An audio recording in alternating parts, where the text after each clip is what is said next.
15-16 जिल्ह्यात आता प्रतिनिधी 2-2 तास लोक आले आणि त्यांना हंगापूरकडनं आपण गणपती मूर्ती काढून आले.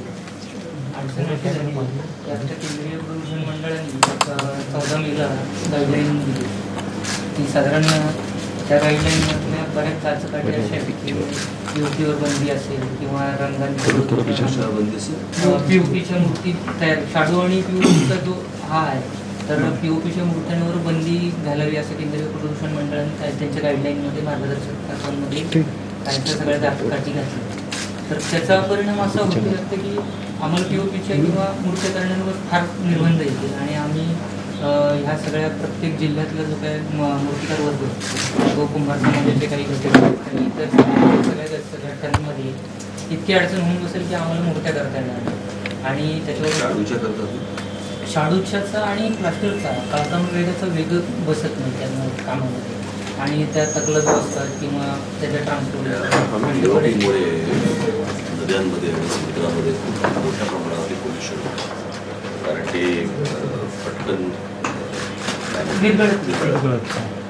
त्याच्यामुळे मग तुम्ही जर समजा सकाळी जर सगळीकडे दादर चौपाटी जुहू चौपाटी गिरगाव चौपाटी जर बघितली तर तुम्हाला असं असंख्य गणपतीच्या मूर्त्या तुम्हाला किनाऱ्यावरती दिसतात.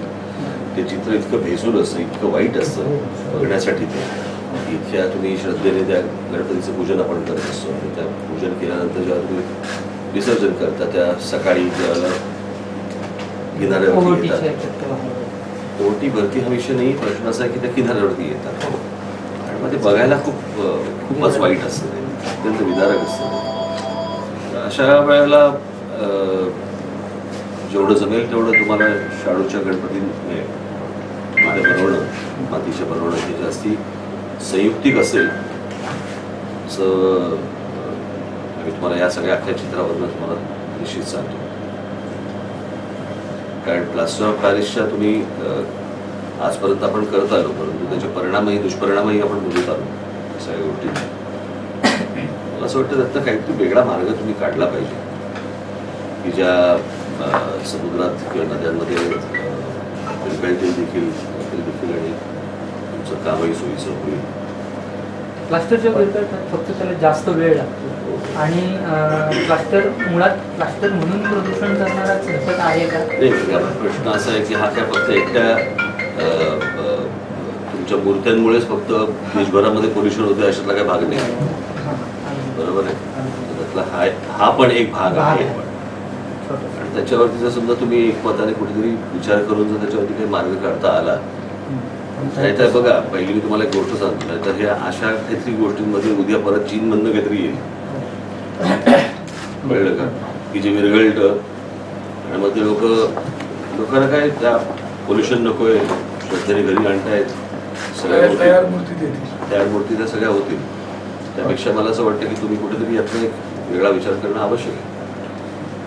पण साहेब कसं आहे की प्लास्टर ऑफ पॅरिसच्या मूर्ती आज आपण वाहतुकीच्या दृष्टीने बघितल्या पेंटिंगच्या दृष्टीने बघितल्या किंवा त्या आपण स्थापना करतो त्या दृष्टीने मोठ्या मूर्त्याला तर मातीच्या मूर्ती आपल्याला तेवढ्या आपण प्रोडक्शन करू शकत नाही.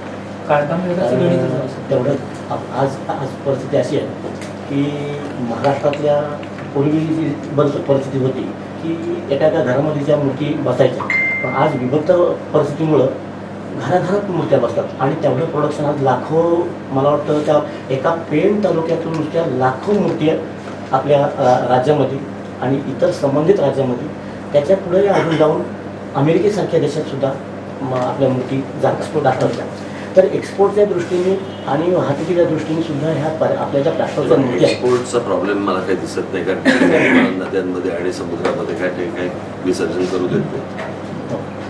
बाकी जगभरामध्ये कुठेही गोष्ट होणार नाही. विषय राहिला फक्त आपला महाराष्ट्राचा. मला असं वाटतं महाराष्ट्रामधल्या मूर्त्यांचा विसर्जनाचा विषय सुद्धा असेल तर ते मला असं वाटतं की तुम्ही मी तुम्हाला आता काय सांगतोय ऐका तुम्ही एक वेगळा विचार करून बघा होतंय का जमतंय का. तशी गोष्टच नाही तुम्हाला धोका सांगून ठेवतो फक्त धोका बाहेरून जर परदेशात जर उद्या मूर्त्या आल्या तर तुम्ही त्याला काहीही करू शकणार नाही. प्रश्न असा आहे की हा मुंबईमध्ये प्रश्न येतो. आता हजारो गावांना तळावांना मूर्ती येतात, कधी त्याची उत्तम बनणार होत काहीच काम करायला नव्हतं केला फोटोग्राफर बी समुद्रात होतात, नद्यांना होतात, तिथे कुठे फक्त मुंबईचा एक असा प्रश्न आहे चौपाटीचा, त्या मूर्ती तिथे दिसल्या जातात. त्या प्रतिभा ते विसर्जन होतं आणि मूर्ती काय वेगळं का सर, होतं. कसं हे पोल्युशन कंट्रोल बोर्डाचं आलं तुम्हाला काय म्हणतात ते? केंद्र सरकारचं पोल्युशन त्यांनी मार्गदर्शक तत्त्व दिली आता. यापूर्वी 2010ला दिली होती. आता गेल्या गणपतीला काय केलं तुम्ही? 4 फुटाच्या मूर्तीचा आदेश देते आम्हाला. 4 फुटी मूर्त्या मी बनवल्या. 4 फूट आणि 2 फूट. त्यानंतर प्रश्न काय झाला, महानगरपालिका पालिकेने असे निर्णय घेतले, घरच्या घरी विसरले. त्या 4 फुटाच्या मी मूर्त्या बनवल्या, त्याही तशाच राहिल्या. 2-3 फुटालाच मागणी आली आणि जवळजवळ सगळे कारखाने तशीच्या तशा बनवून शिल्लक राहिले. राहिलं. आताच्या याला. आता जगाव प्रसंग आला, त्याच्याबद्दल आम्ही त्यालाही स्वीकारलं. जगाव प्रसंग आहे, त्याच्यात आम्ही कधी काही बोललो नाही, मोठे काहीच बोललो बस रे. परत त्याशी आली. आताही जर असंच राहिलं तर आज तुम्हाला सांगतो जवळजवळ 20 ते 25 लाख याच्यावर कारागीर काम करतात आणि त्यांची कुटुंबाची उद्योगपालिका फारच मोठी आहे. आणि हे जर घडत राहिलं तर मग आमच्यासारख्या लोक उद्योग करायचं काय? शेती गेली, शेती राहिलीच नाही. आज शेतीमध्ये संपूर्ण खरं पाणी गेलं, हे नाही म्हणून आम्ही ह्याच्यात पडलो. आता हे आमचे 15-20 वर्ष व्यवस्थित चाललं आणि आता केंद्र सरकारने आमच्यावर एक प्रकारे अंकुश केलेला आहे की बंद बंद करा. त्याच्या बंद आता आम्ही काय करायचं? काय प्रश्न आहे माहिती आहे का? गणपतीच्या अगोदर या दर्शनानंतर आपली सुरुवात होते मोठ्या प्रमाणात, म्हणजे 50,000 पासून ते 40-30 लाखापर्यंत करून बँकेतून घेतलं जातं. आणि आता ते ऑलरेडी घेऊन संपलेलं आहे आणि यंदा मूर्ती काय गेलेले नाहीतच. आणि कर्जाच्या तांत्रिक तलवार आमच्या म्हणजे प्रत्येक कारखानदाराच्या डोक्यावरती आहे आणि त्याला मुंबईमध्ये किती मूर्ती येतात? मुंबईमध्ये माझ्या आता अंदाजाप्रमाणे लाखो मूर्त्या आहेत. पीओपीचे किती येतात? पीओपीच्या जास्त येतात आज मुंबईमध्ये. तुम्हाला सांगतो 4.5 मूर्ती 25% येतात आणि 75% मूर्ती क्लस्टरचं. कारण 25% मूर्ती साडे येतातच पेन मूर्ती. 25% होणार. त्यांनी 4.5 बनवतो आणि ह्याच्या पीओपीची मूर्ती डिझॉल्व व्हायला किती वेळ लागतो? 8 दिवस जातात. 8 दिवस. 8 दिवस जातात. आमच्या समुद्रात हा समुद्राचा प्रश्न आहे, पण तळावामध्ये 8 दिवसात ती वेळ जातो. पण मला वाटतं शासनाने काही जर पर्याय काढला तर ही मूर्ती 2 दिवसामध्ये सुद्धा विसर्जन होऊ शकते. ते खाण्याच्या सोहळ्यात आणि याच्यात विघटन केलं ना. पुणे महानगरपालिकेने तो प्रोजेक्ट केला, एनसीएलच्या शास्त्रज्ञांना घेऊन केला. एनसीएलचे शास्त्रज्ञ दगडूशेठ मंडळ महानगरपालिका असं संयुक्त विद्यमाने त्यांनी तो प्रोजेक्ट केला. त्या प्रोजेक्टमध्ये खायचा सोहळा मूर्तीच्या बाजूने का खायचा सोडा पाण्यात टाकला आणि त्यात मूर्ती टाकली तर त्याचं विघटन होतं. ते अगदी 48 तासांमध्ये होतं. मग असे काही सगळे पत्र व्यवहार करून काही माहिती आम्ही गोळा केल्या की बाबा विज्ञाननिष्ठ दृष्टीने पीओपी हे मटेरियल चुकीचं ज्या पद्धतीने किंवा प्रदूषण ज्या पद्धतीने म्हणते तर ते तसं नक्की आहे का? तर मग प्लास्टरचा लॅब जो वाटते किंवा महानगरपालिकेने असे काही केलेल्या उपक्रमांच्या प्रयत्न असतात तर ते केल्या किंवा प्लास्टिकचं रिसायकलिंग आपले बायोमेट्रिक लॅबमध्ये गाईडलाईन म्हणून एक शास्त्रज्ञ तर त्यांचं त्या पद्धतीचं डॉक्युमेंट घेतलेलं आहे. नंतर संदीप जोशी, प्रमोद मोघे यांसारखे जे शास्त्रज्ञ त्यांनी या पीओपीवर नेमकं कशा प्रकारे काम केलं तर पीओपी तसं चुकीचं आहे का तर नाही. तर पीओपी जलशुद्धीकरणासाठी वापरतात. मग पीओपीने प्रदूषण आपण जे म्हणतोय ते नेमकं कसं आणि ते होत नाही ॲक्च्युली आता ते पुढं तरी सिद्ध करावं लागेल किंवा शास्त्रीय दृष्टिकोनातून ते सिद्ध करावं लागेल. अशा पद्धतीने आम्ही सगळी डॉक्युमेंटरी जमवतो आणि आमचं म्हणणं कसं आहे की आता याच्यात आमचा आवाज कुठेतरी फार कमी पडतोय किंवा आमच्या आवाजाला काही कोणी दाद लागत नाही. आता समजा आम्ही तुमच्याकडे फार आशेने या दृष्टीने आलो की ह्यातली विज्ञाननिष्ठता जपायची, पर्यावरणपूरकता पण जपायची आणि हे सगळं करू ना हे व्यवसाय टिकेल कसा याच्या दृष्टीने सगळा प्रयत्न करायचा. पण आमच्या मागे असं कोणीतरी हवंय की आम्ही कितीही ओरडलं जीव मोकलून तरी त्याचा काही उपयोग होणार नाही की त्या पद्धतीच्या बनवणाऱ्यांचा आवाज ऐकला जात नाही ना. आणि साहेब कसं होतं माहिती आहे साहेब आणि ह्याच्यातल्या आपण म्हणतो ना या पर्यावरणप्रेमी संस्था ह्या नेमकं काय करतात तर कदाचित त्या मूर्त्या अशा दिसतात ही चूक आहे. या अगोदर 2011 साली पण दाभोळकरांनी जेव्हा केस लावली होती आणि त्याच्यात ऍक्च्युली कोर्टानं असा आदेश दिलेला होता की स्थानिक माझा स्वराज्य अंधश्रद्धा वगैरे हा विषय नाही. माझा प्रश्न असा आहे की ह्या किनाऱ्यावरती नदीच बस बस हा, त्यातला हे कसा होता? अंधश्रद्धेपेक्षा श्रद्धेचाच जास्ती विषय आहे. कोर्टाचा निकाल कसा होता त्याचा की त्यानंतर कोली बांधवांची आतून केलं पाडावामध्ये तर तो खूप पाण्यात आहे ना, त्याचा प्रश्न येत नाही ना. विसर्जन व्यवस्थेवरच काम करावं असं वाटतं. हजारो गावांना असा कधीही प्रसंग आला की ती मूर्त वर आली. आणि आजपर्यंत कधी प्रदूषणामुळे काय मासली मिळाली नाही, कारण तलावांना जर आमच्या हे करतो ग्रामपंचायत तलाव असतात त्याचे लिलाव होतो. आम्ही वर्षानुवर्षी त्याची मच्छी पण खातो. आजपर्यंत कधी असा त्रास पण नाही होतच झाला. नाही. आणि ते अजूनपर्यंत तरी ती पाण्याला हानिकारक नाहीच आहे. साहेब आता या सीझनमध्ये या गणेशोत्सवामध्ये बऱ्याच अशा पीओपीच्या मूर्ती म्हणजे 400-500 ह्याच्या नावामध्ये मी बनवल्या होत्या, परंतु काही अर्ध्या रस्त्यामध्ये त्या भरपूर म्हणजे विभागल्या काही क्रॅक पडल्या, कारण टेम्परेचर जास्त असलं की कधी कधी कलर मारला पण डायरेक्ट पूर्णपणे खाली पडतो. आणि सर आता आमच्या असं कानावर आलं की अंबानीकडनं आपल्या घेतले होते गणपती ताई लालबाग ते सागर पांचालकडून, त्यांनी गणपती उचलता त्यांच्या माझ्या मागचा गणपतीचा हात तुटला, त्याच्यामध्ये पर्यायी पीओपीचा गणपती घेऊन गेले. असं ते सागर पांचाल मला सांगत होते. ती अडचण आहे. एवढं मातीची मूर्ती एकदा तुटली सर, ती बनवता येत नाही. आणि पुन्हा ते मन त्यांचं हे होतं की बाबा माझ्या हातून मूर्तीला श्रद्धेचा भाग आहे ना, सध्याचे श्रद्धेचा भाग आहे तो.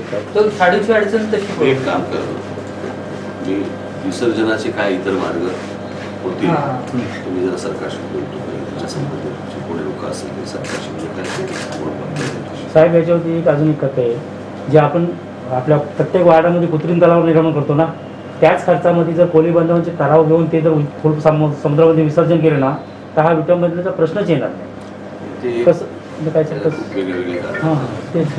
लोकांना समुद्रावरती जावंसं वाटत नाही, खूप गर्दी असते, कुटुंबाला घेऊन जाता येत नाही, त्याच्यासाठी हे सगळे वेगवेगळे पर्याय आहेत.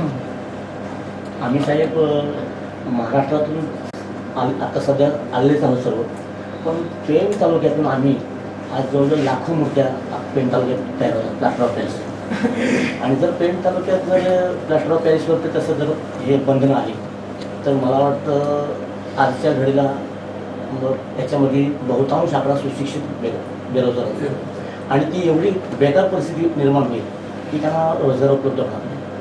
आणि हे चालू राहायला पाहिजे अशा दृष्टीने, आणि यातून 100% आपण मार्ग काढण्यासाठी प्रश्न असा आहे ना, एकदम मार्ग तर काढतो मी, तुम्हालाही सांगतोय, तुम्हाला दुसरा कुठचा मार्ग सुचतोय का ते पण तुम्ही एकदा चेक करून घ्या.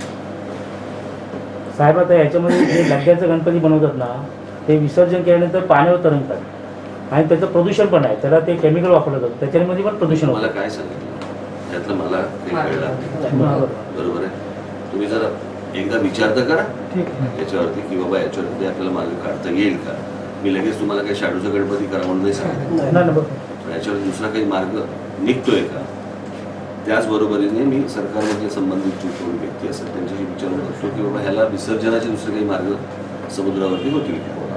बरोबर, त्यांना एकदा विचार करा, तुम्ही एकदा विचार करा. कारण 2011 काय शेवटी बघा गणपती हे येणारच आहे. हो बरोबर आहे, बरोबर आहे. असं कुठच्याही सरकार नाही सांगू शकत की तुम्ही गणपती आणू नाही शकत. मला असं वाटतं की त्यातला कुठला मधला मार्ग तुम्हाला काही सुचतोय का बघा. तोपर्यंत बाकीचे त्यांच्याशी बोलून घेतो, त्यांची वेळ ठरवतो. तुम्ही एकदा 5-6 जण त्यांच्याकडे एवढे नाही, 5-6 जण जाऊन घ्या आणि बोलून घ्या त्यांच्याशी. मला आशेने आमचे आमचे बाळानंद लोकर, आमचा आमचे नेते मंडळी येतील सगळे येतील तुमच्यावर.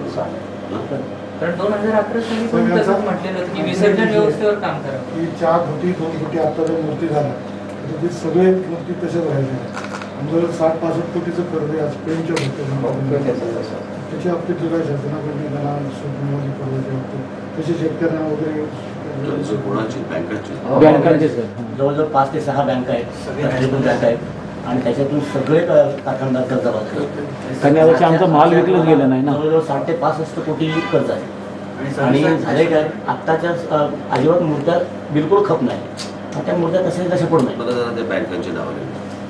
सगळ्या नॅशनलच राहते. नावं तर द्यायला लागतील. नावं तर द्यायला लागतील. तुम्ही यादीत बनवा.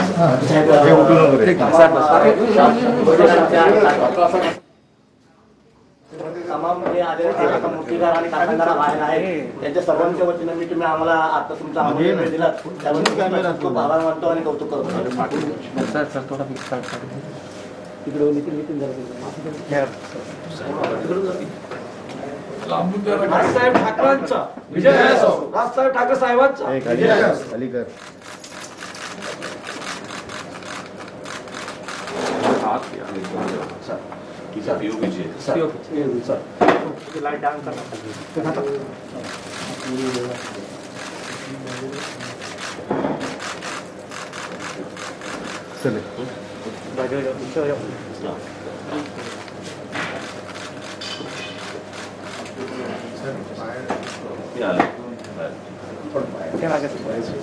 हो मी बघितलं, मला कळलं ना मगाशी बस भरून कोण आले.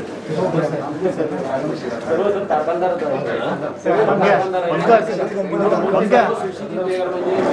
सर्व याच्यातच आम्ही पडलेलो आहोत. आणि आमचे जवळजवळ लाखोनी कारागीर आहेत, त्यांची पण उपासमार होईल. प्लास्टर आणि मातीमध्ये खूप फरक आहे. माती जर गेलं ह्या नैसर्गिक आपत्ती माती पुढे जाऊ शकतो जर झालं पूर पाणी, तसं प्लास्टरला तसं तेवढी संभावना होत नाही. या क्षेत्रात पडलेलं तर आमची कलकलीची विनंती आहे, त्याच्या मागे तुम्ही राहा.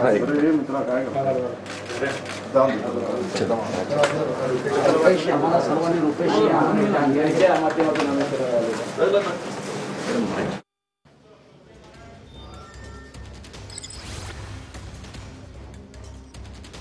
पेणमधल्या मूर्तीकारांनी राज ठाकरेंची भेट घेतली आणि यावेळी राज ठाकरेंनी दिलेला सल्ला, पर्यावरणपूरक मूर्ती तयार करा, प्लास्टर ऑफ पॅरिसच्या नकोत. त्याचबरोबर काही पर्याय सुचवण्याची सुद्धा त्यांनी किंवा पर्याय शोधून काढण्याचा सुद्धा एक सल्ला दिलेला आहे. कारण गणपतीच्या मूर्ती या प्लास्टर ऑफ पॅरिसच्या नकोत, पर्यावरणपूरक मूर्ती बनवा असा राज ठाकरेंनी सल्ला दिलाय. त्याचसोबत सरकारशी सुद्धा या संदर्भात बोलणार असल्याचं त्यांनी आश्वासन या पेणमधल्या मूर्तिकारांना दिलंय.